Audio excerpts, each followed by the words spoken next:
गत फेब्रुआरी 23 तारिख रे एक भयानक सड़क दुर्घटना घटी बालेश्वर जिला अंतर्गत बाहानगा ब्लॉक विष्णुपुर छक उपरे अभणार परीक्षार्थी परीक्षा देवाकू जाउथिबा समय दुर्घटनार शिकार होते जो दुर्घटना से परीक्षार्थी आंगुली संपूर्ण रूपे हाथ विच्छिन्न हो जाता। तेबे आरि भितर 20 दिन पूरी गलानी। तेबे आमे घरे आसी पहुंचीचु। परीक्षार्थी कटक फेरी कौन स्वास्थ्य अवस्था केमिति अछि परीक्षार्थी परिवार सदस्य माने कौन चाहूछंती सीधा सड़क प्रतिक्रिया नबा। आगे आपन परिचय देई। मो ना झुन्ना रानी माझी से झीर माँ कोन कटक केबे आसी कटक रु 11 तारिख रे आसीली। आगे आसी कौन कौन कटक रे सब हेछि कार्यक्रम हेछि टिके कहिबे। छुआ को मेडिकल रे आमे नै के पहुंचला परे पिल्लार ऑपरेशन हला परे से कहले जे आमे 60% चांस नाही 40% चांस अछि कहला परे से माने ऑपरेशन करले पिल्लार कला परे छुआर लगा गला परे सोमवार लगा गला गुरुवार दिन छुआ हाथ कला पड़ी आसिला परे से आमे भाबिले जे छुआर हे जिवो आ दे कला पड़ला परे से माने काढी दे कि आंगुली काढी देले। हां आंगुलटा काढ दे तांको ये भितरे चेंबर भितर रखी कि हमहु सब जणाइले कि कहले आ गोटे सिस्टम अछि हम एमितिया करिबा। डाक्टर माने बहुत सहाय्य मो पिला करिचनी कला परे भी मो छुआर ये हेलानी। अच्छा आंगुली बर्तन लागि छि ना नाही? आंगुली लागिनी एबे आंगुली होची छुआर पुस हे कि बामा ता बुढ़ा आंगुली से जो हाड़ थिला ता देहर लगा है कि मो छुआर रहिची पेट भितर पुस हे कि रहिला परे हमको डिस्चार्ज करदेले।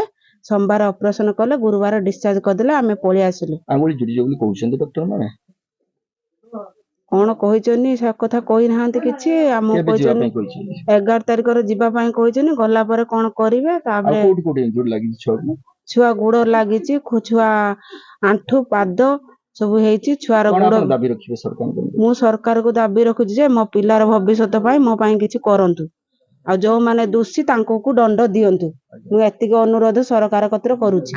मु सस्मिता माझी अभणा पंचायत रो सरपंच।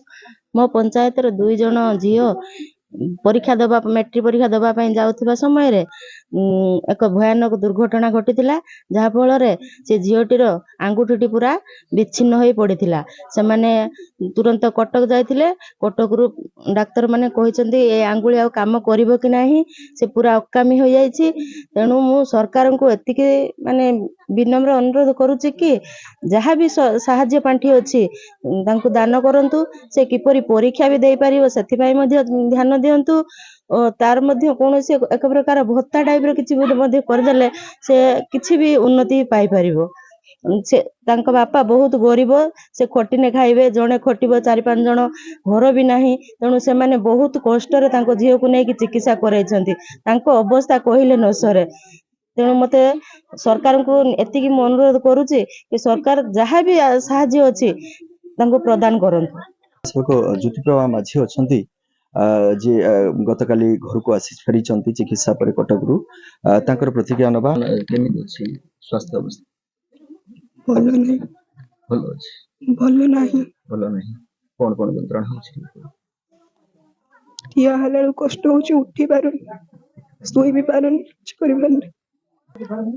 फेब्रुआरी 23 तारिख सोमवार दिन आमे जाउथिले मैट्रिक परीक्षा दबा पई विष्णुपुर आ हाफ किलोमीटर अच्छे आम जाकि पहुंचवा स्कूल रे सठी 3टा छुआ आसिक प्रथमे आम गोटे राउंड बुलिकी गौ गौ करी गाड़ी चलेकी गले तापरे आमे किछि बाट जाइचे तापरे आसिकी पुणी आसिकी आइले पूरा सीधा आसिकी पूरा चढ़े देला परे मो आंगुडी कटिकी पूरा तळे बाहरी गला परे से पिलाटी दौड़ी पळगला पछले सांग माने आसिकी कहले प्रीति तो हाथ नहीं सेठू मु देखि कि रास्ता सारा ब्लड होला पर तळे बेउस हेकी पड़ी गली। मोर प्रिय मोहन सरकार मु एति अनुरोध करूची मु तो किछि एबे किछि करि लेखि पारिमिनी कि किछि खाइ भी गंटे पारिमिनी बापा मो भाई बापा मामा पे एते स्वप्न देखि दिले କରିପାରିବିନି ମତେ ନ୍ୟାୟ ଦିଅନ୍ତୁ। ମୁଁ ତ ଏବେ କିଛି ଲେଖି ପାରିବିନି କି ଗଣ୍ଡେ ଖାଇ ପାରିବିନି। ମୋ ବାପା ଖଟିକି ଆଣିଲେ ଆଣିଲେ ଆମେ ଖାଉଛେ। ମୁଁ ତ ଏବେ କିଛି କରିପାରିବିନି। ମୁଁ ମୋର ପ୍ରିୟ ମୋହନ ସରକାରଙ୍କୁ ଏତିକି ଅନୁରୋଧ କରୁଛି ମତେ ନ୍ୟାୟ ଦିଅନ୍ତୁ। ଯାହାକି ପରୀକ୍ଷାର୍ଥୀ ତାଙ୍କର ପ୍ରତିଜ୍ଞା ନଉଥିଲେ କୋଉଠି ନା କୋଉଠି ତାଙ୍କ ଅଧୈର୍ଯ୍ୟ ଦୁଃଖ ଅବସ୍ଥାରେ ସେ ବର୍ତ୍ତମାନ ମାନସିକ ସ୍ଥିତି ସ୍ଥିର ରଖି ପାରୁନାହାନ୍ତି। ଯୋଉ ପ୍ରକାର ଦୁର୍ଘଟଣା ତାଙ୍କ ପାଇଁ ଘଟିଛି, ଯୋଉ ପ୍ରକାର ଦୁଃଖ ସେ ଦେଇ ଗତି କରୁଛନ୍ତି, ବାସ୍ତବରେ କହିବା ପାଇଁ ଧୈର୍ଯ୍ୟ ନାହିଁ, ଧୈର୍ଯ୍ୟହରା ହେଇ ପଡୁଛନ୍ତି। ତଥାପି ଆମେ ଦେଖୁଥିବେ କିଭଳିଆ ଭଙ୍ଗା ମାଟି ଘରେ ସେମାନେ ବସବାସ କରୁଛନ୍ତି, ଭଙ୍ଗା ମାଟି ଘରେ ଚଳାଚଳ କରୁଛନ୍ତି, ଗରିବ ପରିବାର। ତେବେ ମନରେ ରହିଛି ଦୃଢ ଇଚ୍ଛା ଶକ୍ତି, ବାପାଙ୍କର ଦୁଃଖକୁ ଦୂର କରିବେ ଏବଂ ଆର୍ଥିକ ସ୍ଥିତିକୁ ସ୍ୱଚ୍ଛଳ କରିବେ, ବଡ ହେଇ ପାଠ ପଢି ଏ ଭାବନା ଥିଲା ଚାକିରି କରି ପରିବାର ସ୍ଥିତିକୁ ସୁଧାରିବେ। କିନ୍ତୁ ଏଇ ଯୋଉ ଭୟାନକ ଦୁର୍ଘଟଣା ଘଟି ଯାଇଛି ତାଙ୍କୁ ଦୁଃଖ ଦରିଆକୁ ଠେଲି ଦେଇଛି। ତଥାପି ସେ ସରକାରଙ୍କ ଠାରେ ନିବେଦନ କରୁଛନ୍ତି ତାଙ୍କୁ ସରକାରଙ୍କ ତରଫରୁ ଯୋଉ ଯୋଉ ସୁବିଧା ସୁଯୋଗ ଅଛି ସେଇ ସୁବିଧା ସୁଯୋଗ ପ୍ରଦାନ କଲେ ସେ ନିଶ୍ଚୟ ଉପକୃତ ହେବେ। ସୁର ବାହାନଗାରୁ।